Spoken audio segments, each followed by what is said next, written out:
దేవునికి వందనాలు. చేరొచ్చిన అందరికీ కూడా వందనాలు.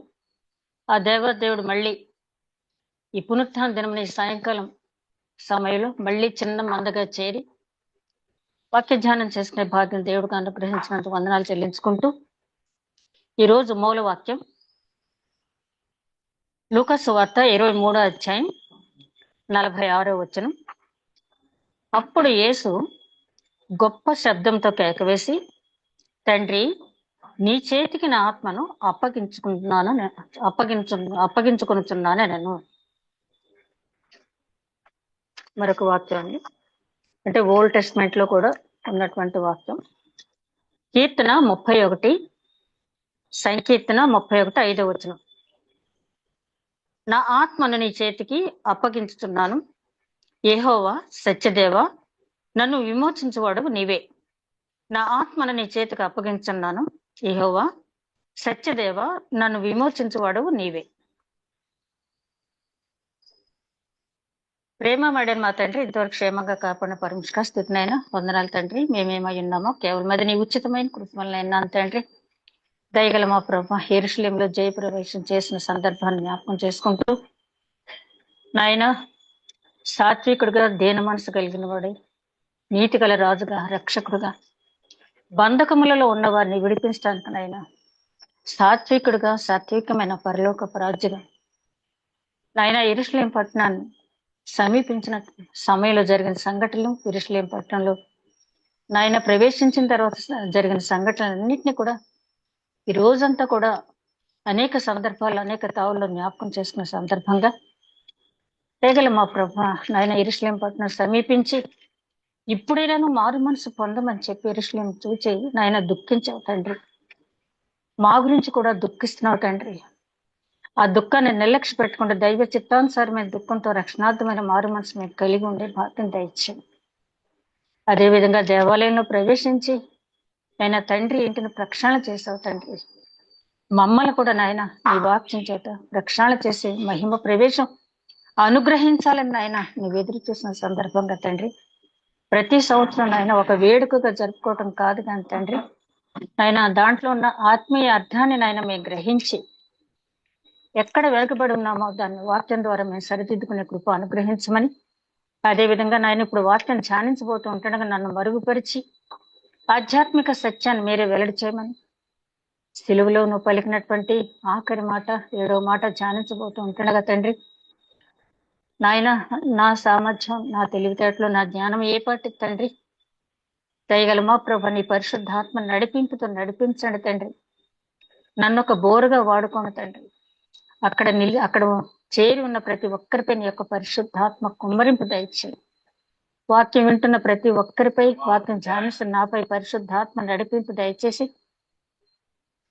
నాయన నీ కాపుదల్లో ఉంచమని అడుగుతున్నాను తండ్రి. అదేవిధంగా వినగల చెవి, గ్రహించగల మనస్సు, ఆచరించగలిగే హృదయం ప్రతి ఒక్కరికి దయచేయమని మా ప్రభువును నీ ప్రియ కుమారుడని యేసుక్రీస్తు ద్వారా వేడుకుంటున్నాం తండ్రి, ఆమేన్. మరొకసారి దేవాదేవునికి వందనాలు చెల్లించుకుంటూ, సాధారణంగా చర్చెస్ లో 7th వర్డ్ వచ్చేటప్పటికి దాదాపు 3 గంటల సమయం, ఒక్కొక్కరికి 15 మినిట్స్ 20 మినిట్స్ అని ఇచ్చినా కూడా అనుకోకుండా చివరి టైంకి వచ్చేటప్పటికి 3 o'clock అయ్యేటప్పటికి కొన్ని చర్చెస్ లో మరి ఆ టైంలో బెల్స్ కొట్టడం, అదేవిధంగా డ్రింక్స్ సప్లై చేయటం, లేదా అలసట వచ్చేసిన సందర్భంగా ఈ వాక్యాన్ని, చివరి వాక్యాన్ని అంతగా ధ్యానించలేకపోతున్నామేమో అనిపించింది నేను వాక్యం ప్రిపేర్ అవడానికి చూసినప్పుడు. ఈ వాక్యం పలికిన సమయం మధ్యాహ్నం 3 గంటలు. మనం 5th వర్డ్, 1st వర్డ్ కూడా ధ్యానించేటప్పుడు అనుకున్నాం కదా, 1st word, 2nd word, 3rd word అయిన తర్వాత చాలా సమయానికి మళ్ళీ 4th వర్డ్, 4వ మాట పలికినట్టుగా చూస్తున్నాం. అంతటా చీకటికమైన సమయంలో ఆయన గొప్ప కేక, అది ఆక్రందన, నా దేవా, నా దేవా, నా చెయ్యి ఎందుకు విడిచితివని. ఆ తర్వాత దప్పికొనుచున్నాను, సమాప్తమైంది తండ్రి, నీ చేతికి నా ఆత్మను అప్పగించుకున్నాను అన్న మాటలన్నీ కూడా త్వరగా అంటే గ్యాప్ లేకుండా చెప్పడం అనేది జరిగింది. ఇక్కడ మనం గమనించాల్సిన టైము 3 గంటల సమయం. ఆ రోజు ప్రత్యేకత ఏంటంటే పస్కా పండుగ. పస్కా బలి అర్పణ జరగవలసిన సమయం. యూదులందరూ కూడా ఏ ప్రాంతాల్లో వాళ్ళు చెదరగొట్టబడ్డారు కదా, మనం చూస్తాం కదా అపోస్తల కార్యాలు 8వ అధ్యాయంలో వాళ్ళంతా కూడా చెదరగొట్టబడ్డారు స్టెఫెన్ మరణం తర్వాత, అదే మళ్ళీ యాకోబు మరణం తర్వాత యూదులంతా కూడా ప్రపంచ వ్యాప్తంగా చెదరగొట్టబడ్డారు. ఎక్కడికెక్కడ చెదరగొట్టబడ్డారు అనేది పేతురు గారు రాసిన మొదటి పత్రిక ఇంట్రడక్టరీ పార్ట్ లో ఉంటుంది. ఏ దేశాల్లో చెదరగొట్టబడ్డారు. ఆల్మోస్ట్ ఆల్ ప్రపంచం అంతా, మన భారతదేశానికి కూడా గుజరాత్ ప్రాంతానికి యూదులు వచ్చారు, ఇప్పటికీ ఉన్నారు. అయితే వాళ్ళు ప్రపంచంలో ఎక్కడ ఉన్నా కూడా ఈ పస్కా పండుగ తప్పనిసరిగా యూదులు అనేవాళ్ళు తప్పనిసరిగా అటెండ్ అవుతారు. సంవత్సరానికి 3 సార్లు పురుషులు యెరూషలేములో కనపడాలి అని చెప్పి దావీదు మహారాజు ఇచ్చిన ఆజ్ఞ. అంతకంటే ముందే మోషే ధర్మశాస్త్రంలో కూడా ఉంది.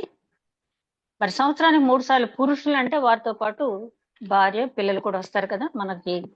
మరి పస్కా పండుగ సందర్భంగా యేసుక్రీస్తు 12 ఏళ్ల వయసులో ఉన్నప్పుడు ఆ పస్కా పండుగ సందర్భంగా యోసేఫ్ గారు మరియమ్మ గారు యేసుక్రీస్తుని బాలుడుగా ఉన్నప్పుడు తీసుకుని వెళ్ళిన సందర్భాన్ని కూడా మనం లూకా సువార్త 2వ అధ్యాయంలో చూస్తాం.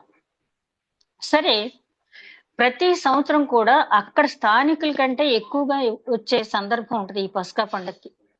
అయితే యేసుక్రీస్తుని సిలువ వేసిన ఆ సంవత్సరం మరింతగా ఎక్కువగా వచ్చారట. యాక్చువల్ గా అప్పటికి యెరూషలేం జనాభా 80,000. అప్పటికి యెరూషలేం జనాభా 80,000. అయితే ఆ సంవత్సరం వచ్చింది 25 లక్షల మంది వచ్చారంట. ఎక్కడ 80,000, ఎక్కడ 25 లక్షలు? ఎందుకంటే కేవలము ఏం జరుగుద్దో, సిలువ మీద నిజంగానే యేసుక్రీస్తు మరణిస్తారా, యేసుక్రీస్తుని సిలువ వేస్తారా, యేసుక్రీస్తుని ఏం చేస్తారు అని ఉత్సుకత అనండి, యాంగ్జైటీ అనండి, క్యూరియాసిటీ అనండి, ఏదైనా కానీ ప్రపంచ నలుమూల నుంచి వచ్చారు. యోహాను సువార్త 12వ అధ్యాయం చూస్తాం కదా, గ్రీసు దేశస్తులు ఆయన చూడగోరారు అని చెప్పి అన్నప్పుడు ఆంద్రేయ వాళ్ళ ఫిలిప్ దగ్గర తీసుకెళ్ళాడు. ఎందుకంటే ఫిలిప్ తండ్రి గ్రీస్ దేశస్తుడు కాబట్టి ఆ భాష ఆయనకు వచ్చు కాబట్టి అక్కడ తీసుకెళ్లారు. అయితే మీరు ఎందుకు వచ్చారు ఏంటి అని యేసుక్రీస్తు వాళ్ళని అడగలేదు, కానీ గోధుమ గింజ భూమిలో పడి చావకపోతే అది మళ్ళీ తిరిగి అనేక జీవాలకు ఆత్మ ఇవ్వలేదు అని ఆయన మర్మగర్భంగా వాక్యం అనేది చెప్పడం జరిగింది. కాబట్టి అక్కడ కాంటెక్స్ట్ ని బట్టి చూస్తే గ్రీసు దేశస్తులు కూడా, అంటే యేసు అక్కడ ఈ క్రైస్తవ మార్గంలో నమ్మకం ఉన్నవారు లేనివారు కూడా అసలు ఏం జరుగుతుంది, యేసుక్రీస్తు గురించి ఆ నోట ఈ నోట అప్పటికి విని ఉన్నారు ప్రపంచం అంతా కూడా. నిజంగానే యేసుక్రీస్తుని సిలువ వేస్తారా, నిజంగానే లాస్ట్ మినిట్ లో లేదు నేను ఉపసంహరించుకుంటున్నాను, పరిసయ్యులు శాస్త్రులతో నేను కలిసిపోతాను యేసుక్రీస్తు అంటాడా, నిజంగానే సిలువ మరణం పొందుతాడా అని వీక్షించడానికి అనేక మంది వచ్చారు. ఆ 3 గంటల సమయంలో ఆ పస్కా బలి అర్పణ అయిన తర్వాత కరెక్ట్ గా ప్రధాన యాజకుడు ఆ బలి అర్పణ అయిన వెంటనే ఒక బోర ఊదాలి. ఆ కరెక్ట్ గా బోర ఊదే టైంలో తండ్రి నీ చేతికి నా ఆత్మను అప్పగించుకుంటున్నాను. ఎంత పెద్ద కేక్ అంటే ఆ చీకట్లో, అంటే బోర శబ్దాన్ని కూడా డామినేట్ చేసేటట్టుగా. ఎందుకు ఆయన అంత కేక వేశారు అంటే, లేదు ఆ సిలువలో ఆయన ఎప్పుడో చనిపోయారనో, లేకపోతే తర్వాత కాళ్ళు చేతులు విరగొట్టి ప్రాణం ఉంటుండగా తీసుకెళ్లి సమాధి చేసిన, ఇట్లాంటివి ఏమీ కూడా నమ్మక లేకుండా యెషయా గ్రంథం 53వ అధ్యాయంలో ఏదైతే చెప్పబడిందో, ఆయన ఎముకల్లో ఒక్క ఎముక కూడా విరువబడలేదు, ధనవంతుని సమాధిలో అతని సమాధి చేయబడుతుందని చెప్పిన ప్రకారం అవన్నీ కూడా నెరవేర్పు జరిగిపోతున్నాయి టక్టక. ఆ బోర గట్టిగా ఊదే టైంలో ఎంత అంటే ఊపిరి పీల్చుకోవటానికి కూడా శక్తి లేని సమయంలో ఆయన అంత పెద్ద కేక వేశారు. ఈ కేక గురించి చెప్పాలంటే దాన్ని విక్టరీ అంటాం కదా, హుర్రే అంటే ఏదన్నా ఇది సాధించగలరా సాధించలేరా అని అందరూ ఎదురు చూసే టైంలో అనితర సాధ్యమైన గోల్ ఎవరన్నా సాధించినప్పుడు వేసేటటువంటి కేకది.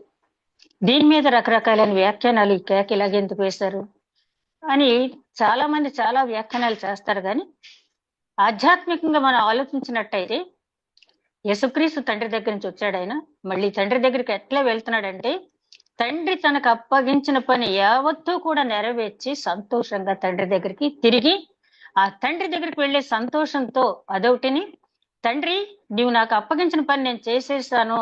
17 అధ్యాయం 3వ వచనంలోని యోహాను సువార్త 17 అధ్యాయం 4వ వచనంలో ఆయన చేయుటకు నీవు నాకు ఇచ్చిన పని సంపూర్ణంగా పరిపూర్ణంగా నెరవేర్చితిని. ప్రార్థనలో దేవుడితో తండ్రితో మాట్లాడాడు ఆయన. ఇప్పుడు ఈ మాట ఎవరితో మాట్లాడుతున్నాడంటే మనతో మాట్లాడుతున్నాడు ఆయన. ఏమని? తండ్రి నాకు అప్పగించిన పని నేను నెరవేర్చి నేను మళ్ళీ నా తండ్రి దగ్గరికి వెళ్ళిపోతున్నానని చెప్పి ప్రపంచం అంతటికి కూడా తెలియచేయటానికి ఆ మాట అంతే తప్పించి, తండ్రికి తెలుసు తన కుమారుడు తన చిత్తం నెరవేర్చాడని, తన కుమారుడు మళ్ళీ తిరిగి తన దగ్గరకు వస్తున్నాడని తండ్రికి తెలుసు. అసలు సిలువలో పలికిన ప్రతి మాట కూడా మన కోసమే. అయితే ఒక వ్యక్తి మరణించేటప్పుడు చివరి మాటలు అనేవి చాలా ప్రాముఖ్యత. చాలా మంది అంటారు, ఒకవేళ ఆ వ్యక్తి చనిపోయినప్పుడు ఆ చుట్టూ ఆ బంధువులు దగ్గర వాళ్ళు ఎవరైనా సమయానికి రాలేకపోతే చివరి మాటగా ఏం చెప్పారు అని చెప్పి అడుగుతారు. అక్కడ కూర్చున్న వాళ్ళు ఆ చనిపోయినప్పుడు దగ్గరగా ఉన్న వాళ్ళని ఏం అడుగుతారంటే చివరి మాటగా ఏం చెప్పారు అని అడుగుతారు. ఆ చివరి మాటలు అనేవి కొంతమంది చెప్పిన మాటలు నేను తీసుకుంటున్నాను. సర్ వాల్టర్ అనే ఆయన, ఇతను ఒక ఫ్రాన్స్ దేశస్తుడు. ఇతను ఒక ఫిలాసఫర్, జర్మన్ ఫిలాసఫర్ ఇతను. ఆయన చివరి రోజుల్లో ఏం చెప్పాడంటే, ఇంకా మరణించబోతున్న టైంలో నువ్వేం మాట్లాడతావు, చివరి మాటగా ఏం చెప్తావు చెప్పంటే, నేను ఈ భూమి మీద పుట్టకుండా ఉంటే సంతోషించేవాడిని అంటాడు. ఎందుకంటే అతనికి నాస్తికవాది. ఆ నాస్తికవాదిగా దాదాపు దేవుడు లేడు అని చెప్పడానికి 22,000 ఆర్టికల్స్ రాశాడంట ఆయన. రాసిన తర్వాత చనిపోయే ముందు అతనికి ప్రాణం మీద ఆశ పుట్టింది. అందరినీ బ్రతిమలాడంట, ఆస్తి అంతా ఇచ్చేస్తాను, ఇంకొక 6 నెలలు నన్ను బ్రతకనివ్వండి, నేను ఇంకా కొన్ని ఆర్టికల్స్ రాయాలని చెప్పి. డాక్టర్స్ అంతా చేతులు ఎత్తేశారు. అప్పుడు అంటున్నాడు, నేను ఈ భూమి మీద పుట్టకుండా ఉంటే మంచిది అనుకుంటున్నానని. అలాగే చార్లెస్ డార్విన్ అనే మనందరికీ తెలుసు. ఆయన చివరి రోజుల్లో, అంటే కోతి నుంచి మానవుడు పుట్టాడని ఏ థియరీ అయితే, ఎవల్యూషన్ థియరీ ఆయన ఇచ్చాడో, ఆ చార్లెస్ డార్విన్ ఆ చివరి నిమిషంలో చనిపోయే ముందు అతను పర్సనల్ అసిస్టెంట్ గా ఉన్న ఒక సిస్టర్ ఉందంట అక్కడ, లేడీ హోప్ అని. ఆవిడ అడిగాడంట, నాకు హెబ్రీ గ్రంథం ఒకసారి చదవాలని చెప్పి. ఆవిడ అందంటే, ఎందుకు ఇప్పటి వరకు బైబిల్ విమర్శించడం సరిపోలేదా నీకు? ఇప్పుడు చనిపోయే ముందు కూడా బైబిల్ చూసి నువ్వు దేవుడు కార్యాలను విమర్శించాలా చాలు అని చెప్పి అంటే, లేదు లేదు నేను చదవాలి అన్నాడు. కానీ ఆయన చదవలేకుండానే చనిపోయాడు. ఇది ఆయన చనిపోయిన తర్వాత ఆవిడ ఇచ్చినటువంటి, ఆ లేడీ హోప్ అనే సిస్టర్ ఇచ్చినటువంటి సాక్ష్యం. ఇక నాకు అందరికంటే కూడా అలెగ్జాండర్ ద గ్రేట్ అంటాం కదా, ఆయన 3 మాటలు మాట్లాడారు చివరి చనిపోయేటప్పుడు. ఏంటంటే, నీ చివరి కోరిక ఏంటని చెప్పి ఆయన ప్రపంచం అంతా ఇంచుమించుగా జయించేశారు కదా. ఒక మలేరియా దోమ కుట్టడం వల్ల ఆయన ఆ సివియర్ ఫీవర్ తోటి ఆయన చనిపోవటం జరిగింది. చాలా తక్కువ ఏజ్ లో, 33 సంవత్సరాల దగ్గర అటువంటి యవ్వన దశలో చనిపోతున్న టైంలో అక్కడున్న వాళ్ళందరూ అడిగారంట, నీ చివరి మాటలు ఏమైనా చెప్తావా అంటే ఆయన 3 కోరికలు కోరాడంట. ఏంటంటే, నా శవపేటికని పెడతారు కదా బాక్స్, నాకెవరైతే వైద్యం చేశారో ఆ డాక్టర్ చేత మోయించండి. ఎందుకంటే ఈ లోకంలో ఏ డాక్టర్ కూడా నా ప్రాణాన్ని కాపాడలేకపోయాడు. అది ఒక కోరిక. రెండో కోరిక ఏంటంటే, నేను ప్రపంచం అంతా జయించి అత్యంత విలువైనటువంటి ధనరాశులు, బంగారం, రత్నాలు, వైఢూర్యాలు ఎన్నో సంపాదించాను, అవేవి నా ప్రాణాన్ని కాపాడలేకపోయావు. కాబట్టి నా ఈ ప్రొసెషన్ జరిగేటప్పుడు, ఆ బరియల్ గ్రౌండ్కి వెళ్ళేటప్పుడు దారి పొడుగున నేను సంపాదించిన అవన్నీ కూడా దారి పొడుగున వేసుకుంటూ వచ్చేయండి అని చెప్పి.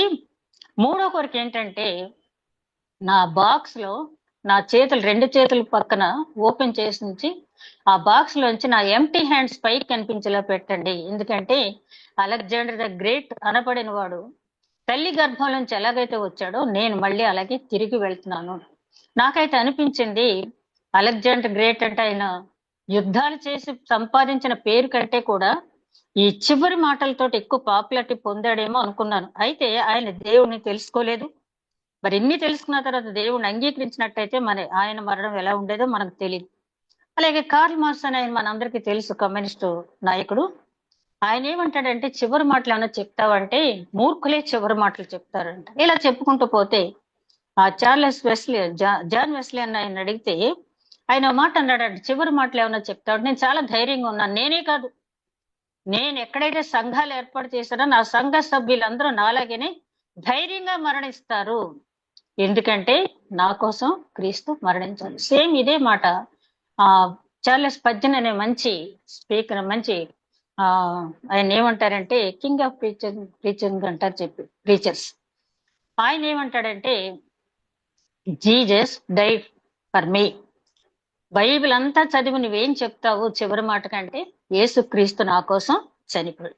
ఇలా చివరి మాటలు అనేవి చాలా ప్రాముఖ్యత సంతరించుకుంటాయి. మరి వీళ్ళందరూ మాట్లాడిన మాటలు ఎలా ఉన్నాయి, కానీ జీసస్ క్రైస్ట్ మాట్లాడినటువంటి 7 మాటలు కూడా ఎన్ని అద్భుతాలు సాధించినాయంటే ఇప్పటికీ కూడా 7 మాటలు కూడా కోట్ చేయకుండా, దాంట్లో సారాంశం లేకుండా పెద్ద పెద్ద ప్రసంగికులు కూడా ఎవరు కూడా మాట్లాడలేరు. ఇక తర్వాత ఇది 7వ మాట. 7వ మాట ప్రాధాన్యత మనందరికీ తెలిసిందే. విశ్రాంతి దినం. ఆయన 6 రోజులు సృష్టించిన తర్వాత 7వ దినాన విశ్రమించాడు. ఎరికో గోడలు 7 రోజులు తర్వాత పడగొట్టబడినాయి. అలాగే నయమాన్ అనే వ్యక్తి యుద్ధాల్లో 7 సార్లు మునిగిన తర్వాత ఊరయ్యాడు. అదే విధంగా ఇంకా చాలా ఉన్నాయి మన బైబిల్లో. దావీదు తన బిడ్డ పోయినప్పుడు 7 రోజులు ఉపవాసం చేశాడు. చాలా ఉన్నాయి బైబిల్లో మనకి. అలాగే మన మన సహోదరులు, మన అదే నాన్ క్రిస్టియన్స్ కూడా ఈ 7 అనేది చాలా ప్రాముఖ్యత ఉంది. వాళ్ళు ఏంటంటే సప్తర్షులు, సప్తర్షి నక్షత్రాలు, 7 అడుగులు, ఇలా వాళ్ళకు కూడా ఈ 7 అనేది చాలా ప్రాధాన్యత ఉంది. అయితే మన పరిశుద్ధ గ్రంథంలో 7కు ఉన్న ప్రాముఖ్యత, అది ఆధ్యాత్మిక చాలా లోతైన మర్మాలు వెల్లడి చేస్తాయి. ఇక్కడ మనం గమనించినప్పుడు మొదటి సిలువలో పలికినటువంటి 7 మాటలు కూడా మన కోసమే అన్నాం కదా. ఆయన పలికింది 7 మాటలు కూడా ఎందుకు ఆ సిలువలో అంత శ్వాస పీల్చుకోలేని రెస్పిరేషన్ కూడా చాలా ఇబ్బందికరమైన పరిస్థితుల్లో ఉన్నప్పుడు ఆయన ఊపిరి బిగబట్టి అంత మాట్లాడిన సందర్భం ఏంటంటే, అందరూ అనుకున్నారు సిలువ వేసేసరికి ఏం లేదు, ఈజ్ నో మోర్ అని చెప్పి అనుకున్నారు. కానీ అక్కడి నుంచే మొదలు పెట్టాడు ఆయన. ఒక్క నోరు పనిచేస్తుంటే ఆ నోటితోట 7 మాటలు, 7 అద్భుతాలని చెప్పవచ్చు. క్షమాపణ, ఈ ప్రపంచానికి కావాల్సింది మొట్టమొదటి అంశం క్షమాపణ. అప్పటి వరకు ఉన్న దుష్ట శిక్షణ, శిష్ట రక్షణ అనేది తుడిచిపెట్టేసి పాపి తన పాపాన్ని బట్టి పశ్చాత్తాపడి తన మార్గాన్ని మార్చుకుంటే క్షమిస్తానన్నాడు. అలాగే ఈ ప్రపంచానికి కావాల్సింది రక్షణ, రక్షణ సువార్త అందించారు. అదేవిధంగా ఆదరణ, కుటుంబ వ్యవస్థ గురించి మాట్లాడారు. తర్వాత 4వ మాట చూస్తే దేవుడితో ఒక విశ్వాసకున్న ఎడబాటు అనేది ఎంత భయంకరమందో 4వ మాటలో వివరించారు.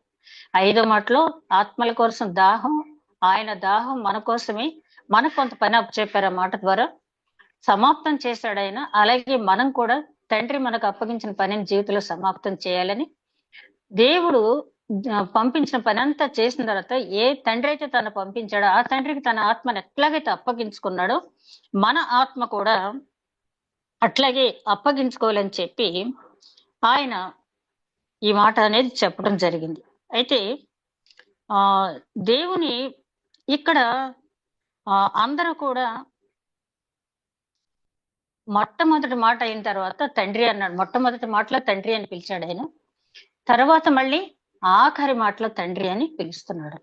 4వ మాటకు వచ్చేటప్పటికి నా దేవ, నా దేవ అన్నాడు. మొట్టమొదటి మాటలో తండ్రి అని పిలిచిన వాడు 4వ మాటకు వచ్చాడు దేవా అని ఎందుకు సంబోధించాడు అంటే, మనందరికీ తెలిసిందే.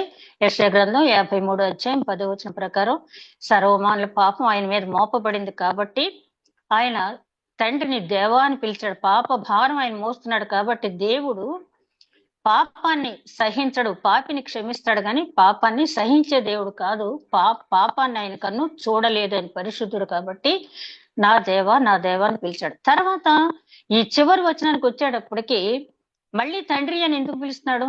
అక్కడ దేవా అని పిలిచిన యేసుక్రీస్తు మళ్ళీ తండ్రి అని ఎందుకు పిలుస్తున్నాడంటే, ఆ 4వ మాటలో 53వ అధ్యాయం, యెషయా గ్రంథం 53వ అధ్యాయంలో 10వ వచనంలో చెప్పినట్టుగా ఆయన అర్పించినటువంటి ప్రాయశ్చిత్తార్థ బలి ఏదైతే ఉందో, సర్వమానవుల పాప పరిహారార్థ నిమిత్తం ఆయన తన పవిత్రమైన దేహంలో అర్పించినటువంటి బలి ఏదైతే ఉందో ఆ బలిని దేవుడు అంగీకరించాడు కనుక ఇక నా దేవుడికి నాకు ఏ రకమైన ఆటంకం లేదని ఒక ధైర్యం వచ్చింది. మనం దేవుని సన్నిధిలో ప్రార్థన చేసేటప్పుడు మనమైనా సరే ఏదైనా విషయానికి అయ్యో ఇలా తప్పు జరిగిందని దేవుని సన్నిధిలో మోకరించి కన్నీటి ప్రార్థన చేసినప్పుడు నా దేవుడు నన్ను క్షమించాడు అనే ఒక అనుభూతి మనకు కూడా కలుగుతుంది. అంటే మన కోసం ఈ మాట కూడా చెప్పింది. నీకు నీ తండ్రికి, పరలోకపు తండ్రికి ఎడబాటు కలిగినట్లయితే నువ్వు ఎట్లా ప్రార్థించాలి, తర్వాత నువ్వు మనసు ఎట్లా తేలిక పడుతుందని చెప్పడానికి ఈ మాట మాట్లాడటం జరిగింది. అయితే ఇక్కడ మనం గమనించాల్సింది ఏంటంటే, ఆయన తండ్రి అని మళ్ళీ పిలవటానికి ఎంత టైం తీసుకున్నాడు, ఏం చేశాడు? తండ్రి చిత్తం నెరవేర్చి సర్వమానుల పాప పరిహారార్థం ఆయన దేహంలో ప్రాయశ్చిత్తార్థ బలి అర్పించిన తర్వాత, ఆ తండ్రి చెప్పినటువంటి పనులన్నీ సమాప్తం చేసిన తర్వాత అప్పుడు తండ్రి అని పిలుస్తున్నాడు. ఆ రివరెన్షియల్ ఫియర్ అనేది ఉండాలి. అయితే మనం ఇక్కడ తండ్రి అని పిలిచేటప్పుడు ఈ మాట మనం జాగ్రత్తగా గుర్తుపెట్టుకోవాలి.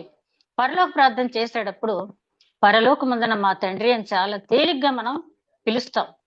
అయితే తండ్రి అని పిలిచే అర్హత మనకు ఉందా? మలాకి ప్రవక్త అదే అడుగుతున్నాడు. మలాకి గ్రంథం 1వ అధ్యాయం 6వ వచనంలో, నేను తండ్రిని అయితే నాకు చెందవలసిన ఘనత ఏది? నేను తండ్రిని అయితే నాకు చెందవలసిన ఘనత ఏది అంటే, ఆ మలాకి గ్రంథం 1వ అధ్యాయం మొదలుకుని మనంతా చదివితే, ఇశ్రాయేలీలు నామకాద్ర భక్తులుగా ఉంటూ తండ్రిని ఏ విధంగా అవమానపరుస్తున్నారో, వాళ్ళు ఇచ్చే అర్పణలో గాని, వారు చేసే విజ్ఞాపనలో గాని ఎక్కడ నాణ్యత, క్వాలిటీ అనేది లేదు. ఏదో అలవాటు ప్రకారం చేస్తా ఉన్నారు. అందుకు నేను అంటున్నాడు, నాకు ఇది కాదు కావాల్సింది. మీరు తండ్రి అని పిలిస్తే హృదయపూర్వకంగా తండ్రి అని పిలిచినట్టయితే నాకు ఇచ్చే ఘనత ఏది? ఈవేళ ఈ మాట ద్వారా దేవుడు మనల్ని కూడా అడుగుతున్నది ఏంటంటే, మనం అనేక సార్లు పరలోక ప్రార్థన చెప్పాలి. కొన్ని డినామినేషన్స్ అయితే పరలోక ప్రార్థన మేము చెప్పం, ఎందుకంటే పరలోక ప్రార్థన చెప్పే వాళ్ళందరూ కూడా అబద్ధాలు చెప్తారంటారు. అది కాదు కావాల్సింది. పరలోక ప్రార్థన చెప్పినప్పుడు అల్లా కూడా మాట మాటకి కూడా తండ్రి అని పిలుస్తున్నాను, నాకు అర్హత ఉందా, ఎక్కడ అర్హత కోల్పోయాను, మళ్ళీ అర్హత ఎలా పునరుద్ధరించుకోవాలని చెప్పి అనుకుని మనం ప్రార్థించినప్పుడు తప్పకుండా మనకు అది కలుగుద్ది. తండ్రిని గౌరవించడం అంటే ఆయన చిత్తాన్ని నెరవేర్చడం, ఆ ప్రార్థనకు వెళ్ళటం, కేవలం ఆచార వ్యవహారాలు పాటించడం మాత్రమే కాకుండా, ఆయన ఏదైతే నిజ క్రైస్తవుడిగా జీవించడానికి ఏ క్వాలిటీస్ అయితే, ఏ సుగుణాలు అయితే మనకు ఉండాలని చెప్పారో, కొండ మీద ప్రసంగంలో ధన్యతలు చెప్పారు. పేతురు రాసిన 2వ పత్రికలో ఒక క్రిస్టియన్ ఉండవలసిన వర్చ్యూస్ ఆఫ్ ఎ క్రిస్టియన్ అనేది, క్రిస్టియన్ ఉండవలసిన సుగుణాలు ఏంటో అన్ని చెప్పారు. అనేక చోట్ల క్రైస్తవ జీవితం ఎట్లా ఉండాలి, పౌలు గారు రాసిన పత్రికలో, రోమా పత్రిక 13-14 అధ్యాయాల్లో కూడా, అలాగే హెబ్రీ గ్రంథం 13వ అధ్యాయంలో కూడా ఒక క్రిస్టియన్ ఏ రకంగా జీవించాలి అనేది చెప్పారు. ఆ రకంగా జీవించినప్పుడు ఆ తండ్రికి మనం గౌరవం ఇచ్చినట్టు అవుతుంది. అయితే ఇక్కడ ఇంకో ప్రశ్న ఏంటంటే, మనకి తండ్రికి తన ఆత్మను ఎందుకు అప్పగించుకుంటున్నాడు? తండ్రి నీ చేతికి నా ఆత్మను అప్పగించుకుంటున్నాను అని ఎందుకు అంటున్నారు అంటే, మనల్ని కూడా తండ్రికి ఆత్మను అప్పగించుకోవాలి. మనం తండ్రికి ఎందుకు అప్పగించాలి అంటే, ఆ ఆత్మ ఇచ్చింది తండ్రి కాబట్టి, పేతురు రాసిన మొదటి పత్రిక 4వ అధ్యాయం 19వ వచనంలో, ఆయన నమ్మకమైన సృష్టికర్త. నేను రెఫరెన్స్లు మాత్రం చెప్తున్నాను, తర్వాత మీరు మొత్తం ఆ వాక్యం అంతా చదవండి. ఆయన నమ్మకమైన సృష్టికర్త. అందుకనే పేతురు గారు అక్కడ అంటారు, బాధపడేవారు ఆయన చిత్తం జరిగిస్తూ సత్ప్రవర్తన కలిగిన వారి ఆత్మలను ఆ సృష్టికర్తకు అప్పగించాలి. ఏదో నోటి మాటతో చెప్పటం కాకుండా, యేసుక్రీస్తు ఏ రకంగా జీవించి తన ఆత్మను తండ్రికి అప్పగించారో, ఆయన రోల్ మోడల్ గా తీసుకున్న మనం ఆ విధంగా జీవించినప్పుడు మాత్రమే మనం అక్కడ అప్పగించుకోగలం. ఎందుకు అప్పగించాడంటే, నమ్మకమైన సృష్టికర్త ఆయనకు అప్పగిస్తేనే ఆ ఆత్మ అనేది అక్కడ భద్రంగా ఉంటుంది. మనం ఏదైనా ఒక విలువైన వస్తువు ఉందంటే, మనం ఎవరికి ఇస్తాం, నేను మళ్ళీ వచ్చి తీసుకుంటాను అని చెప్పి ఎవరికి ఇస్తాం? నమ్మకస్తులు. మనం ఇచ్చిన వస్తువు ఇచ్చినట్టుగా ఏ రకమైన డ్యామేజ్ చేయకుండా మనకు అప్పగించే వాళ్ళకి మనం ఇస్తాం. అందుకే కదా దావీదుని దేవుడు ఎన్నుకున్నాడు. ఎందుకంటే తనకు అప్పగించిన పనిలో ఆ గొర్రెలు పోయినప్పుడు సింహాన్ని, ఎలుకబంటిని కూడా చీల్చడానికి సాహసించాడు. అట్లాంటి నమ్మకమైన వ్యక్తికి ఎవరైనా కూడా ఆత్మని అప్పగిస్తారు. అదే విధంగా పేతురుకు రాసిన పత్రిక 2వ అధ్యాయం 25వ వచనంలో, ఆయన మన ఆత్మల కాపరి, అధ్యక్షుడు కూడా కాబట్టి మనం ఆయనకు ఆత్మ అప్పగించాలి. మన ఆత్మల కాపరి, అధ్యక్షుడు అంటే మనల్ని నడిపించే ఆయనే. అందులోనే 23వ వచనంలో అంటాడు, బాధ పెట్టే వారిని బెదిరించక ఆయన ఏం చేశాడంట, నమ్మకంగా న్యాయ తీర్పు తీర్చే దేవుడికి తనను తాను అప్పగించుకున్నాడు. ఈ లోకంలో మన ఆత్మ దేవుడికి అప్పగించడం అనేది చాలా తేలికైన మాటగా మనం చెప్తాం, కానీ దేవునికి అప్పగించుకోని ముందు మన జీవితం ఎలా ఉండాలని పేతురు గారు రాసిన మొదటి పత్రిక, రెండవ పత్రికలో కూడా చాలా స్పష్టంగా, ముఖ్యంగా పేతురు గారు రాసిన మొదటి పత్రికలో 2వ అధ్యాయం, అదే విధంగా 4వ అధ్యాయంలో కూడా ఆయన చాలా కూలంకుషంగా అక్కడ వివరించడం జరిగింది. అదే విధంగా అదే పేతురు గారు రాసిన పత్రికలో 5వ అధ్యాయం 4వ వచనంలో అంటాడు, మీరు తర్వాత అదంతా చదవండి. 5వ అధ్యాయం, మనం మన ప్రధాన కాపరికి మన ఆత్మను అప్పగించుకుంటే, అంటే ఆ స్థితిలో మనం ఉంటే, ఆ కాపరికి మనం అప్పగించుకుంటే మనకు ఆయన ఇచ్చేది ఏంటంటే వాడబారని మహిమ కిరీటం ఆయన మనకి ఇస్తాడు. ఈ ప్రపంచంలో ఎవ్వరూ కూడా మనకి ఆ కిరీటం, ఏదైనా రత్నాల కిరీటం ఇవ్వచ్చు, గోల్డెన్ క్రౌన్ ఇవ్వచ్చు, ఇంకేదైనా ఇవ్వచ్చు, కానీ వాడబారని మహిమ కిరీటం ఇచ్చే నమ్మకమైన కాపరి కాబట్టి ఆయనకు మన ఆత్మని అప్పగించుకోవాలి. అదే విధంగా యోహాను సువార్త 10వ అధ్యాయం 17, 18 వచనాల తర్వాత చదవండి మీరు. దాంట్లో ఏమంటాడంటే, నా ప్రాణం పెట్టుటకు తీసుకోవటానికి నాకు అధికారం ఉంది, దీనికి నా తండ్రి వల్ల నేను ఆజ్ఞ పొందాను.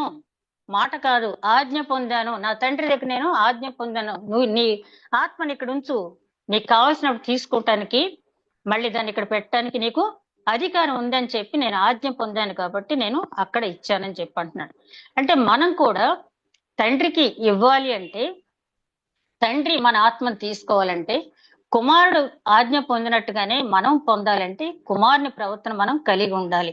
హెబ్రీలు రాసిన పత్రిక 13వ అధ్యాయం 20వ వచనంలో అంటాడు, గొర్రెల గొప్ప కాపరి. ఆయన విశ్వాసులను ఎప్పుడు కూడా గొర్రెలతో పోల్చారు కాబట్టి గొర్రెల గొప్ప కాపరికి మనం ఆత్మని అప్పగించుకోవాలి. యెహోవా నా కాపరి, నాకు లేమి కలగదంటాడు 23వ సంకీర్తనలో. కాబట్టి మన ఆత్మని దేవుడికి ఎందుకు అప్పగించుకోవాలంటే ఆయన నమ్మకమైన సృష్టికర్త, మన కాపరి, మన ఆత్మల కాపరి, అధ్యక్షుడు.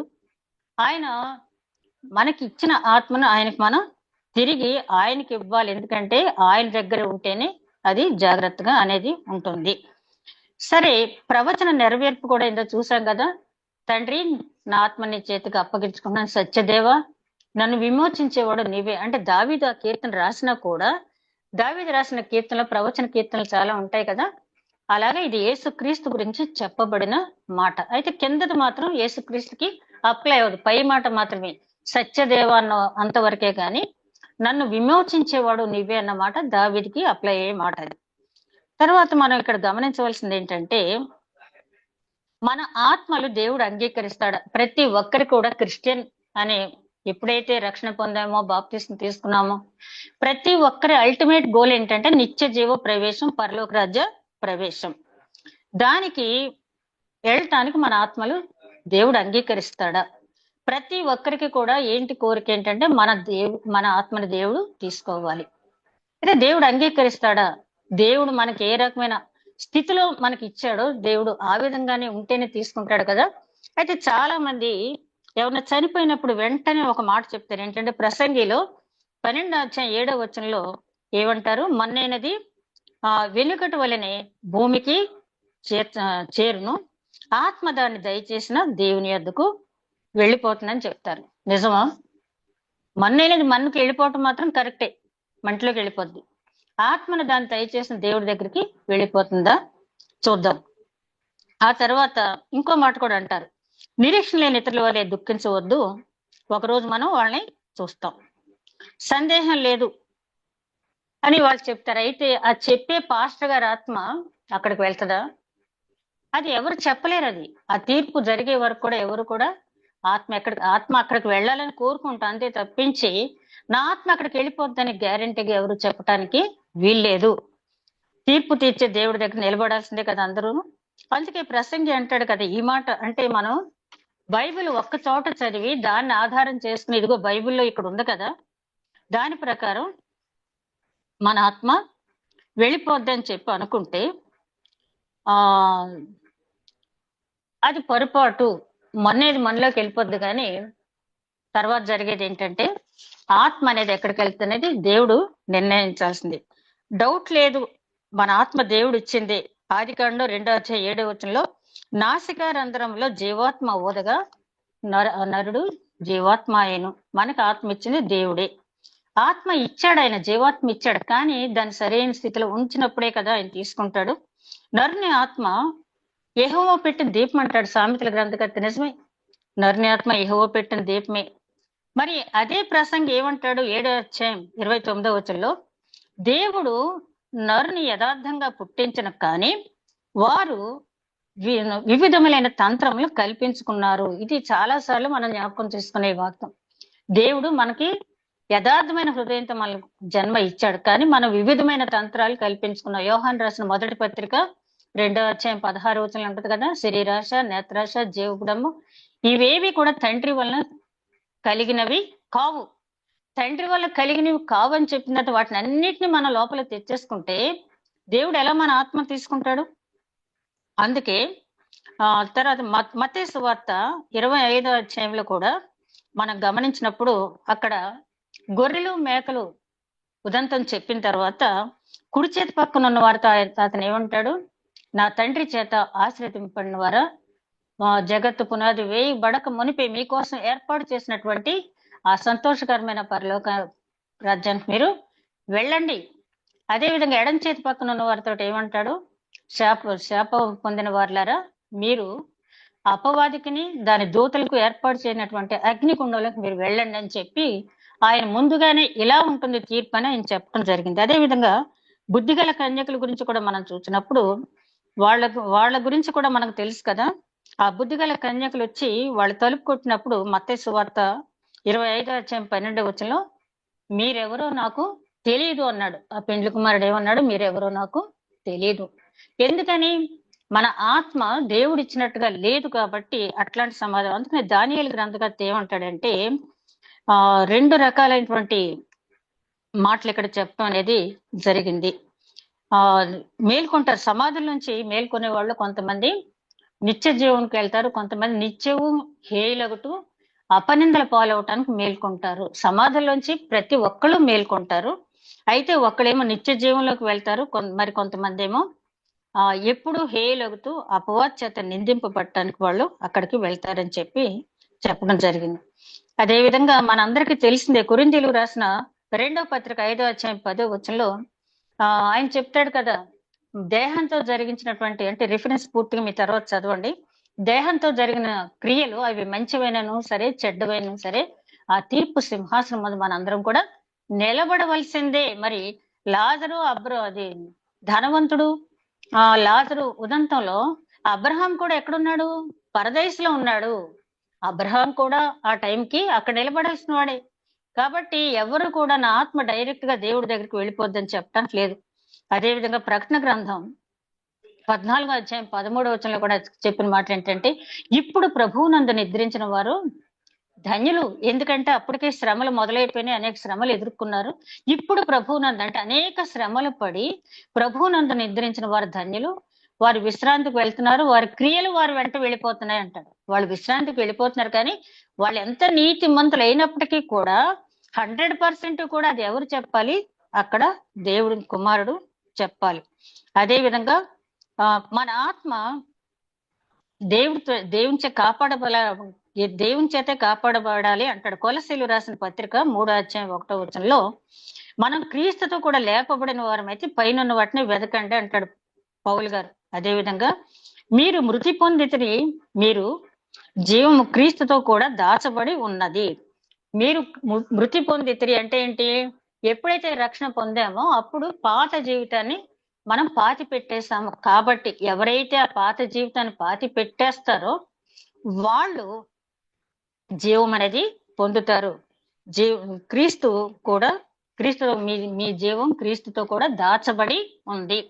అంటే ఎవరి జీవం, ఎవరి ఆత్మ దేవుని దగ్గర దాచబడి ఉంటుందంటే, ఒక్కసారి ఆయన యందు విశ్వాసం ఉంచి రక్షణ పొంది యేసుక్రీస్తుని రక్షకుడిగా అంగీకరిస్తున్నానని చెప్పి రోమాపత్రిక 10వ అధ్యాయం 9-10 వచనాల్లో యేసుక్రీస్తు రక్షకుడిని నోటితో ఒప్పుకుని దేవుడు ఆయన మృతుల నుండి లేపినని విశ్వసించిన వారు ఎవరైతే ఉన్నారో ఆ మాటలు చెప్పడమే కాకుండా ఎవరైతే ఆచరిస్తారో వారి ఆత్మ దేవుని దగ్గర దాచబడి ఉంటుంది, భద్రంగా దాచబడి ఉంటుంది.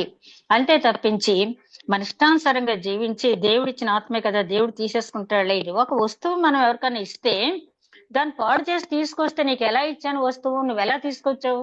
ముందు దాన్ని తీసుకెళ్ళి దాన్ని బాగా రిపేర్ చేసి పట్టుకురా, లేదా కొత్త వస్తువు పట్టురా అంటాం కదా. అట్లాంటిది దేవుడిచ్చిన ఆత్మ మన ఇష్టానుసారంగా ఉపయోగించేస్తే దేవుడు ఎట్లా తీసుకుంటాడు? అందుకని తెస్సలోనికి రాసిన మొదటి పత్రిక 5:23 ఆయన అంటాడు, మన ఆత్మ, జీవము, శరీరము ప్రభువే కాపాడాలి.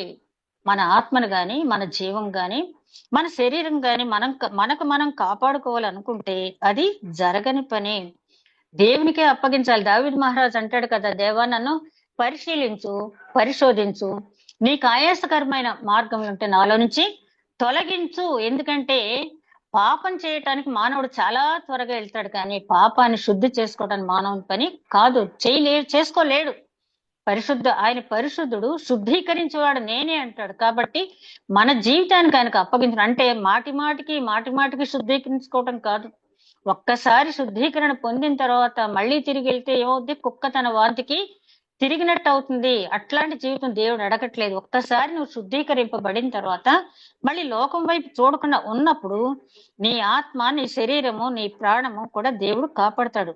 కొలసీలు రాసిన 2వ పత్రిక 7:1 అంటాడు, శరీరము ఆత్మలు ఆయనచే పరచబడాలి. ఎందుకంటే ఆయన పరిశుద్ధుడు కనుక. ఒక నీట్ గా ఉన్న క్లాత్ తో మనం శుభ్రపరిస్తే ఎక్కడైనా మురికిగా ఉన్నది శుభ్రం అవుద్ది. అంతే తప్పించి ఒక మురికి వస్త్రం తీసుకొచ్చి మురికిని మనం శుభ్రం చేస్తే అది ఎప్పటికీ కూడా అక్కడ క్లీనినెస్ క్లీన్ అవుద్దా? మనం క్లెన్సింగ్ చేయాలంటే ఒక వైట్ క్లాత్, శుభ్రంగా ఉన్న క్లాత్ తీసుకొచ్చి తుడిచినప్పుడు మాత్రమే ఆ మురికిని మనం తీయగలం. కాబట్టి ఆయన పరిశుద్ధుడు కాబట్టి మన జీవితాన్ని కనుక అప్పగించుకుంటే ఆయన పరిశుద్ధపరుస్తాడు. నువ్వు జీవించినంత కాలం కూడా ఈ చిత్తం నెరవేరుస్తూ సత్ప్రవర్తన కలిగిన వాడై భయభక్తులు కలిగి ఉంటూ ప్రతి పని కూడా ఇది నా దేవునికి ఇష్టమా కాదా అని ఆత్మానుసారంగా ఆలోచిస్తూ పౌలు గారి ఒక సందర్భాలు ఏమంటాడు, అయ్యో మరణకరమైన ఈ శరీరం నుండి నన్ను ఎవరు విమోచిస్తారంటాడు 7వ అధ్యాయం చివరి రోజులో రోమిలో రాసిన పత్రికలో. అదే పౌలు గారు దేవుని కృతజ్ఞతాస్తుతులు చెల్లిస్తానంటాడు అదే చివరి వచనంలో. ఇంకా క్లారిటీ 8వ అధ్యాయానికి వచ్చాడు 1వ వచనం అంటాడు, కాబట్టి ఇప్పుడు క్రీస్తునందు ఉన్న వారికి ఏ శిక్షా విధియు లేదు. క్రీస్తునందు అంటే క్రీస్తులాగా ఉండాలి. అందుకని ఆయన కొరింథీయులు రాసిన మొదటి పత్రిక 11వ అధ్యాయం ఏమంటాడు ఆయన, నేను క్రీస్తుని పోలి నడుచుకుంటున్నాను, మీరు నన్ను పోలి నడుచుకోండి. అట్లాగా ఒక్కసారి శుద్ధీకరింపబడిన తర్వాత మళ్ళీ వెనక్కి తిరిగే జీవితం అనేది ఉండకూడదు.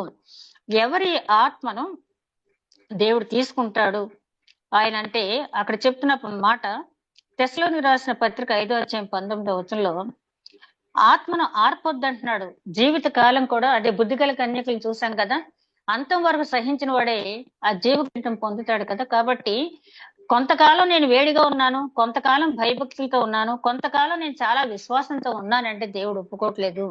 నువ్వు ఎంతకాలం ఉన్నది అన్నది కాదు, కానీ చివరి క్షణం వరకు నీ ఆత్మకు పరిశుద్ధత పోనివ్వకుండా నువ్వు ఉంచినప్పుడు దేవుడు నీ ఆత్మని తీసుకుంటాడు. అలాంటి వాళ్ళలో మనం చూస్తే ఏలియా, హనోకు, అదేవిధంగా క్రొత్త నిబంధనలో నతనీయేలు గురించి చెప్తాడు కదా, ఇతను నిజమైన ఇశ్రాయేలుడు, ఇతనిలో ఏ దోషము లేదు, ఇతని ఆత్మలో కపటము లేదు. అంటే నువ్వు నిజమైన గలతీలు రాసిన పత్రికలో చివరి అధ్యాయంలో 5వ అధ్యాయంలో ఆయన అంటాడు, దేవుని ఇశ్రాయేలు నువ్వు పేరు పెట్టుకుంటే కాదు, ఇశ్రాయేల్ ప్రాంతంలో ఇశ్రాయేల్ దేశంలో నువ్వు ఉంటే కాదు, ఇశ్రాయేలీల ఇంట్లో నువ్వు పుడితే కాదు, గాని నువ్వు దేవుని ఇశ్రాయేలీలుగా ఉండాలంటే నీ ఆత్మలో కపటం ఉండకూడదు. ఇందాక మనం చదివిన క్వాలిటీస్ అన్ని కూడా ఉన్నప్పుడు మాత్రమే ఆత్మను దేవుడు అంగీకరిస్తాడు. అట్లాంటి వారు ఒక్కరు ఉన్నారా మనకంటే ఒక్క ఉదాహరణ మనం చూస్తే ఆ స్టెఫెను గురించి మనం చూసినప్పుడు అపోస్తుల కార్యాలు 6వ అధ్యాయం 3-8 చూస్తే స్టెఫెను ఆత్మతోనూ జ్ఞానంతోనూ నింపబడి ఉన్నాడు. అదే విధంగా కృపతోనూ బలంతోనూ ఉన్నాడు. ఆత్మతో జ్ఞానంతో, దైవాత్మతో ఉన్నాడు, దైవ జ్ఞానంతో ఉన్నాడు, దైవ కృపలో ఉన్నాడు, అదే కానీ దైవ బలంతో కూడా ఉన్నాడు. కాబట్టి తండ్రి నా ఆత్మను చేర్చుకో అనగానే అక్కడ ఏం చూశాడు స్టెఫెను? ఆకాశం తెరవబట్టి యేసుక్రీస్తు దేవుని కుడిపార్శ్వాన నిలిచి స్వాగతం చెప్పాడు. స్టెఫెన్ అంటే కిరీటం ధరించిన వాడు. ఆ కిరీటం ధరించేశాడు అతను దేవుని దృష్టిలో. కాబట్టి నా ఆత్మను చేర్చుకోనగానే దేహం చేర్చుకున్నాడు అంటే అట్లాంటి జీవితం మనం కలిగి ఉండాలి. అందుకని కొరింథీయులకు రాసిన మొదటి పత్రిక 6వ అధ్యాయం 19వ వచనం అంటాడు, మన దేహంలో మనలో ఉన్న పరిశుద్ధాత్ముడు నివసిస్తున్నాడు.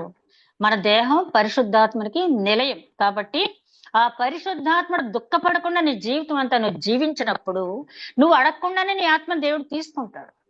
నీ జీవిత కాలం కూడా నీలో దేవుడు ఉంచినటువంటి ఆ పరిశుద్ధాత్మను దుఃఖ పెట్టకుండా, ఆ పరిశుద్ధాత్మను దుఃఖ పెట్టకుండా నీ జీవితం సాగించావంటే దేవుడు నీ ఆత్మను తీసుకుంటాడు.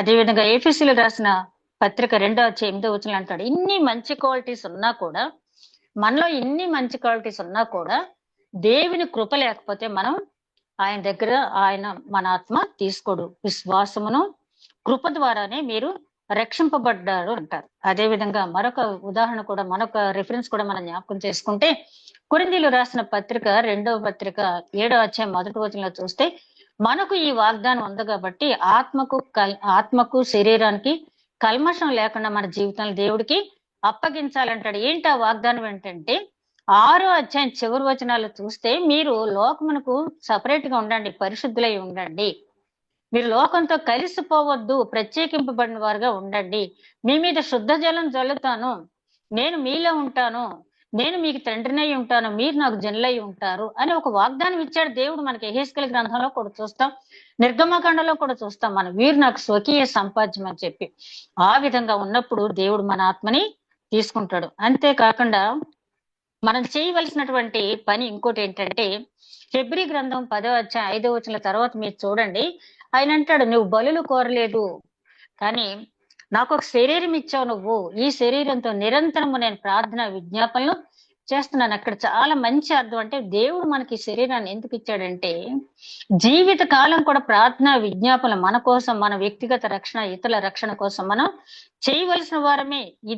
ఇదే మనకు ఓల్డ్ టెస్ట్మెంట్ లో 51వ సంకీర్తనలో 16-17 వచనాల్లో కూడా మనం అక్కడ చూస్తాం, నీవు బలిని కోరేవాడు అయితే ఎన్నో కోడెలు పొట్టేళ్ళని రప్పించేవాడిని, కానీ నీకు విరిగి నలిగిన హృదయం కావాలి కాబట్టి దేవా నా హృదయాన్ని నీకు ఇస్తున్నానంటాడు. అంటే మనం నిరంతరం కూడా చేయవలసింది ఏంటంటే ప్రార్థన విజ్ఞాపనలు. యేసుక్రీస్తు మరి తన వాడుకు చొప్పున 12 సంవత్సరాలప్పుడు పస్కా పండుగ ఆచరించడానికి తల్లిదండ్రులు తీసుకెళ్లారు. తర్వాత లూకా సువార్త 4వ అధ్యాయంలో మనం చూస్తే, ఆయన తన వాడుకు చొప్పున సమాజ మందిరానికి వెళ్ళాడు. మళ్ళీ తన వాడుకు చొప్పున శిలువ మరణం పొందే ముందు కూడా గెత్సెమనే తోటలో చెమట రక్త బిందువులుగా మారే వరకు కూడా ఆయన ప్రార్థన చేస్తూనే ఉన్నాడు. ఒక క్రైస్తవునికి ఆయుధం ఏంటంటే ప్రార్థన. ఈ ప్రార్థన లేకపోతే దేవుడికి ఇష్టమైంది కాదు. అయితే శిలువలో మనం ఏం చూడగలము? శిలువను చూసినప్పుడు అందరూ కూడా శిలువ చూడగానే ప్రేమ ప్రేమ ప్రేమ అంటాం, రైట్?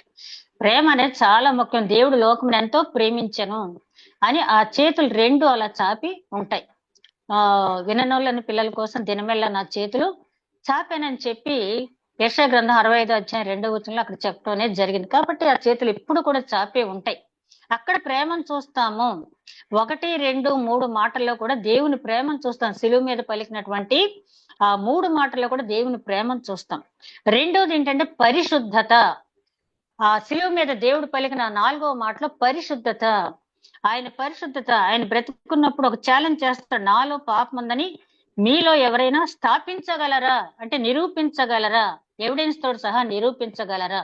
నిజంగా ఆయనలో పాపం ఉంటే హేమహేమీలు ఉన్నారు అక్కడ, పరిసయ్యులు, శాస్త్రులు, ప్రధాన యాజకులు, మరి ఎంతో ఇంటలెక్చువల్స్ అంతా కూడా అక్కడ ఉన్నారు.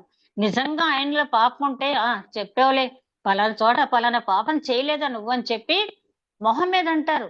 బయల్జబూలు ఇలాంటి మాటలన్నీ కూడా ఊహాజనితంగా అన్న మాటలే తప్పించి ఆయన ఏమంటాడు, నాలో పాపం ఉందని మీలో ఎవరైనా స్థాపించగలరా? లేదు. కాబట్టి వాళ్ళు మాట్లాడేది.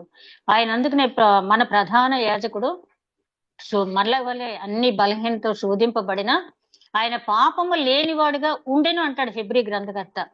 ఆయన నిర్దోషి, నిష్కల్మషుడు, నిందారహితుడు, పరిశుద్ధుడు, పాపరహితుడు. అట్లాంటి రక్తాన్ని ఆయన అర్పించాడు. కాబట్టి ఆ సిలువలో పాప పరిహారం జరగటానికి ఏం కావాల్సి వచ్చింది? అక్కడ పరిశుద్ధత కావాల్సి వచ్చింది. సిలువను చూడగానే మనకి రెండో అంశం ఏం గుర్తు రావాలంటే పరిశుద్ధత. ముందు మొదటిదేమో ప్రేమ, రెండోది పరిశుద్ధత, మూడోది సార్వభౌమ అధికారం. సార్వభౌమ అధికారం అంటే ఆయన చెప్తాడు కదా, నా ప్రాణం పెట్టడానికి తీసుకోవటానికి కూడా నాకు అధికారం ఉంది.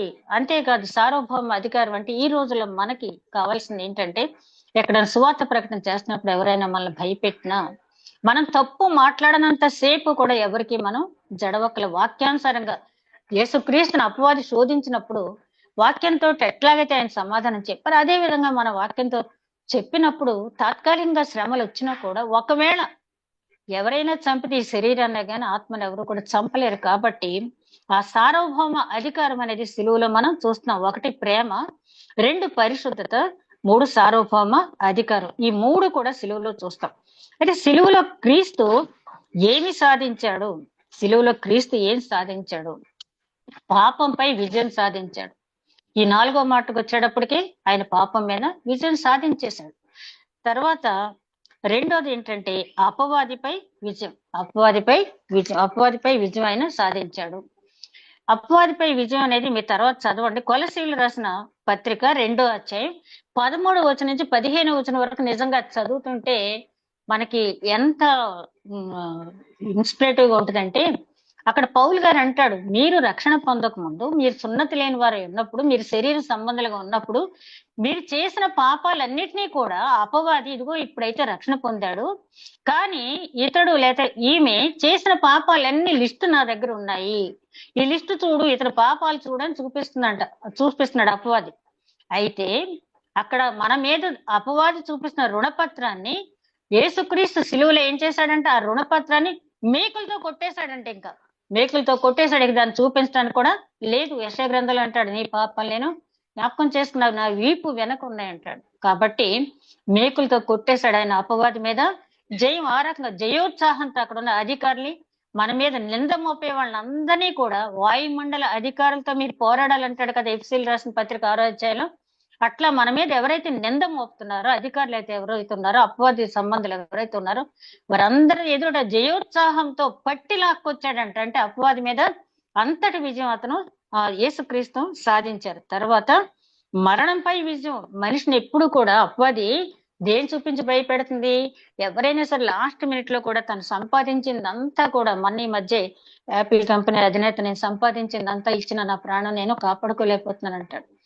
అలాగా చాలా మంది చెప్పటం వింటాను. చివరి నిమిషానికి వచ్చేటప్పటికి నా సంపాదన అంతా ఇచ్చేస్తాను. నాకు మా చిన్నప్పుడు అయితే నాకు తెలియదు, కానీ ఒక రాజకీయ నాయకుడికి ఒకే కొడుకు, ఆయన ఎన్నో అప్పటికే వేల కోట్ల అధినేత. ఆయన అంటాడు, నా కుమారుని బ్రతికిస్తే నేను కట్టుబట్టలతో బయటకు వస్తాను, నా కుమారుడు ప్రాణం నాకు ఇవ్వండి అని డాక్టర్ని అడుగుతాడు, కానీ ఇవ్వలేకపోయారు. అంటే మరణం అంటే భౌతిక సంబంధమైన మరణం కాదు. ఆస్తికుడైనా నాస్తికుడైనా ఎవరైనా కూడా, హిందూ అయినా క్రైస్తవుడైనా ముస్లిం అయినా మొదటి మరణం చెందవలసిందే.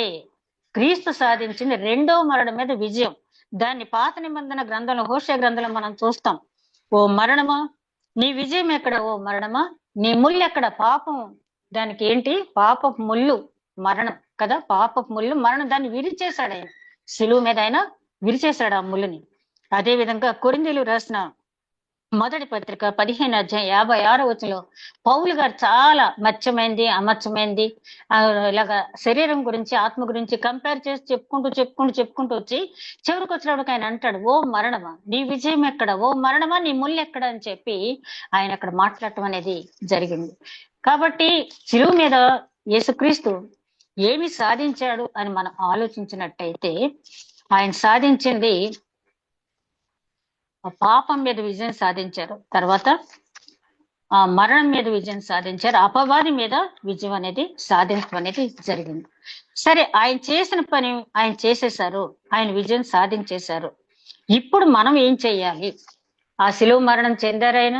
ఆ సిలువ మీద ఆయన పలికిన మాటలు ఇప్పటికీ మనం ధ్యానించి వదిలిపెట్టేటువనా?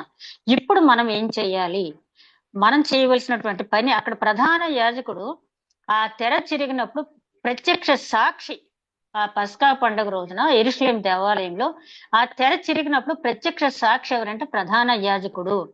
ఆ తెర ఎట్లాంటి తెర అంటే 90 అడుగుల ఎత్తు, 60 అడుగుల వెడల్పు, అదేవిధంగా 4 అంగుళాలు మందంగా ఉందంట. 300 మంది యాజకులు దాన్ని కష్టపడి ఆ తెరను తయారు చేయడం అనేది జరిగింది. అటు 6 ఏనుగులు ఇటు 6 ఏనుగులు కలిపి లాగితేనే గాని ఆ తెర అనేది కదలదంట. అట్లాంటి తెర పైనుంచి కిందకి చిరిగిపోవటం అనేది ప్రధాన యాజకుడు చూశాడు. కానీ అతనిలో ఏమాత్రము మార్పు అనేది లేదు. నిజంగా అతనిలో మార్పు ఉన్నవాడైతే, ఇంతకాలం నేను ఏదో చెప్పాను, నాకు తెలుసు, ధర్మశాస్త్రం తెలుసు, లేఖలను తెలుసు, అన్నీ తెలుసు. కానీ నా పదవి కోసం, నా ఉనికి కోసం నేను ఈ రకంగా ఉన్నాను. ఇప్పుడు నేను మారు మనసు పొందాలన్న ఇది తపన ప్రధాన యాజకుల్లో మాత్రం రాలేదు. అయితే మనం నేర్చుకోవాల్సిన ఏంటంటే, ఆ తెర పైనుంచి ఎలాగైతే చిరిగిందో అలాగే మనలో మార్పు రావాలి. ఎలాగా? మనసు, హృదయం మార్పు రావాలి. మనలో మనసు, హృదయం కూడా మార్పు రావాలి. హృదయం అన్నిటికంటే మోసకరమైనది, అది ఘోరమైన వ్యాధి కలది. అదే విధంగా నెహెమ్యా గ్రంథం, ఎజ్రా గ్రంథంలో మనం చూస్తే మీ మనసు అనే నడుము కట్టుకోండి అనే వాక్యాన్ని మనం ధ్యానించుకున్నాము. మన మనసు, మన హృదయం మార్పు రావాలి. ఆ తెర ఎట్లాగైతే చిరిగిందో అదే విధంగా మనలో మార్పు రావాలి. బండలు బద్దలైపోయాయి, బండలు బద్దలైపోయినాయి. నిజంగా అలా బండలు బద్దలైనప్పుడు చూసిన వారంతా కూడా ఎంతో మంది మార్పు చెందారు. ఒక అరిమతై యోసేపు, ఒక నికోదేము, అదే విధంగా శతాధిపతి, ఇట్లాంటి వారు అక్కడికక్కడే ఆ టైంలోనే మార్పు చెందారు. కానీ ఎన్ని సంవత్సరాల నుంచి మనం ఈ వాక్యం వింటున్నాము. మన హృదయం అనే బండ ఏమన్నా బద్దలైందా? హృదయ కాఠిన్యం అంటే ఏంటో కాదు. హృదయ కాఠిన్యం అంటే ఏదో కాదు. అనేక సార్లు మనకి యెహెజ్కేలు గ్రంథంలో, ఇర్మీయా గ్రంథంలో ఈ మాట వింటాం. హృదయ కాఠిన్యం తీసేసుకోండి, మెత్తటి మాంసం గుండెని మీకు ఇస్తానంటాడు. అంటే ఏంటి? హృదయ కాఠిన్యం అంటే వాక్యాన్ని చోటు లేకుండా చేసుకోవటమే. హృదయ కాఠిన్యం అంటే వాక్యాన్ని చోటు లేకుండా చేయటమే హృదయ కాఠిన్యం. చాలా మంది వాక్యం వినటానికి కూడా ఇష్టపడరు, ఆచరించడం తర్వాత సంగతి. హృదయ కాఠిన్యం అనేది పోవాలి. ఆ బండ బద్దలైనట్టుగా మరి చూసిన పేతురు, పేతురు అంటే రాయి, కేఫా అంటే రాయి. ఆ రాయి పగిలిపోయింది. ఆ బండ బద్దలైన వెంటనే ఈ రాయి పగిలిపోయింది. పేతురు అనే రాయి పగిలిపోయింది. ఆ కేఫా అనే, పేతురు నీ పేరు కేఫా, కేఫా అనగా రాయి. ఆ రాయి పగిలిపోయి యేసుక్రీస్తు ఎవరో నాకు తెలియదు అని పిరికితనంతో బొంకిన పేతురు, మీరే ఆయన సిలువ వేశారు, దేవుడు ఆయన మృతుల నుంచి లేపాడు, మేము సాక్షులం అని చెప్పి బహిరంగంగా చెప్పి అక్కడ సన్హెడ్రిన్ సభ వాళ్ళు ఒకసారి హెచ్చరించి ఇక్కడ వాక్యం చెప్పొద్దంటే, దేవుడు మాట వినటం న్యాయమా, మీ మాట వినటం న్యాయమా అని చెప్పి ప్రాణాన్ని తెగించి ఆయన చేసినటువంటి ప్రసంగంతో ఒక్కసారి 3,000 మంది, ఒకసారి 5,000 మంది మార్పు చెందినట్టుగా చూస్తాం. ఆ బండ బద్దలేయటం చూసి ఆ పేతురు హృదయం అనే బండ ఎలాగైతే బద్దలైందో ఆ రకంగా మన హృదయాలు పగిలినప్పుడు ఆ పేతురు చేసిన పరిచర్యలు 100 వంతన మనం చేయలేమా? ఒక్కడికైనా మనం సువార్త చెప్పగలుగుతున్నామా? ఆ కీర్తన పుస్తకంలో ఆ పాట నెంబర్ అయితే గుర్తులేదు, ప్రియదర్శన మేడం గుర్తుంటది, 405 ఒకటో మరి. ఒక్క ఆత్మనైనా లేక ఒడ్డు చేరట, నాకు సిగ్గుపడుతున్నానని చెప్పి చాలా మంచి పాట ఉంటది. ఎవరైనా సరే ఆత్మని, ఆత్మల దాహం అనేది ఆయన కొన్నాడు కాబట్టి ఆ దప్పిక తీర్చాల్సిన బాధ్యత మన మీద ఉంది. అదే విధంగా ఆ పేతురు మొట్టమొదటి ఏమన్నాడు? ఒకసారి వల వేసినప్పుడు, అయ్యా ఇప్పుడు వరకు పట్టాము, పడలేదంటే, లేదు ఇప్పుడు వెయ్యి అంటాడు. ధోని ఆయనకి ఇచ్చిన తర్వాత, ప్రసంగం అంతా అయిపోయిన తర్వాత వేయమంటే వేసిన తర్వాత విస్తారమైన చేపలు పట్టం చూసి ఆయన ఏమన్నాడు? ప్రభువా నువ్వు ఇక్కడి నుంచి వెళ్ళిపో, నేను పాపాత్ముడు అని చెప్పి ఒప్పుకున్నాడు దేవుడి దగ్గర. ఆ బండ అలాగా పగిలిపోయింది. తర్వాత తిమోతి అలాగా మనం జీవించినప్పుడు పౌలు గారు చెప్తాడు కదా, తిమోతి రాసిన పత్రిక 4వ అధ్యాయం 7వ వచనంలో, నేను పానార్పణంగా పోయబడబోతున్నాను, నా పరుగు కడముట్టించాను, నా విశ్వాసం కాపాడుకుంటుని, నా కోసం నీతి కిరీటం దాచబడి ఉంది. ఈ కిరీటం నాకొక్కడికి మాత్రమే కాదు, నాలా ఉన్న వారందరికీ కూడా నీతి కిరీటం ఉంది అని చెప్పి ఆయన చెప్పారు. అదే విధంగా మనకిచ్చిన తలాంతు, ఒక్కొక్కరికి ఒక్కొక్క తలాంతు ఇచ్చాడు దేవుడు. రాకడ సమీపంగా ఉంది, సూచనలు చూస్తున్నాం, జనం మీదకి జనం, రాజ్యం మీదకి రాజ్యం. మరి సిలువలో ఈ క్రాస్ లో దేవుడు పలికిన మాటలు ధ్యానించుకుంటున్నాం మనం. ఆ క్షమ, రక్షణ, ఆదరణ, అదే విధంగా దేవునితో సఖ్యత, ఆత్మల దాహం, దేవుడిచ్చిన పని సమాప్తి చేయాలనే దృక్పథం, ఇన్ని చేసి మన ఆత్మను ధైర్యంగా మనం చనిపోయేటప్పుడు, తండ్రి నీ చేతికి నా ఆత్మను అప్పగించుకుంటున్నాము అని చెప్పడానికి ఇవాళ నుంచన్నా మనం కృషి చేద్దాము. ఈ వాక్యం ధ్యానించాం కదా, సెట్ బ్యాక్స్ ఎక్కడున్నాయో తీసుకుందాం. మన ఆత్మను అప్పగించలేకపోవటానికి ఏమైతే సెట్ బ్యాక్స్ ఉన్నాయో మనకు తెలుసు, ఎవరికి తెలిసినా లేకపోయినా దేవుడికి తెలుసు, మనకు తెలుసు. మనం మోకరించి ప్రార్థన చేసినప్పుడు, దేవుడు నా ఆత్మను తీసుకోమని అడిగినప్పుడు, నీలో ఈ లోపాలు ఉన్నాయని దేవుడు నా గురించి చెప్పకుండా ఉండాలంటే వేటిని నేను సరి చేసుకోవాలని ఈ రోజు నుంచి మనం కృషి చేద్దాం. అదే విధంగా అనేక ఆత్మల రక్షణతో దేవుడు మనకిచ్చిన సమయాన్ని సద్వినియోగపరుచుకుంటూ మన తలాంతును ఉపయోగించి మన ఆత్మను దేవుడికి అప్పగించడమే కాకుండా, పౌలు గారి చివరి నిమిషంలో కూడా నా కోసమే కాదు, ఈ నీతి కిరీటం అనేక మందికి ఉంది, దాచబడి ఉందని, అంటే అనేకులు ఆ నీతి కిరీటం పొందాలని ఎట్లాగైతే ఆరాటపడ్డాడు, అదే విధంగా కూడా మన యాత్ర సాగిద్దాం. అట్టి నడిపింపు దేవుడు మనకి అనుగ్రహించను గాక. దయగల మా ప్రభువా, ధ్యానించిన వాక్యం ముప్పదంతులుగా నూరంతులుగా ఆయన వృద్ధిలే భాగ్యం దయచేయమని, వాక్యం ధ్యానించే కృప అనుగ్రహించినందుకు మరొక్కసారి వందనాలు చెల్లించుకుంటూ మా ప్రభువును నీ ప్రియ కుమారుడైన యేసుక్రీస్తు ద్వారా వేడుకుంటున్నాం తండ్రి. ఆమేన్.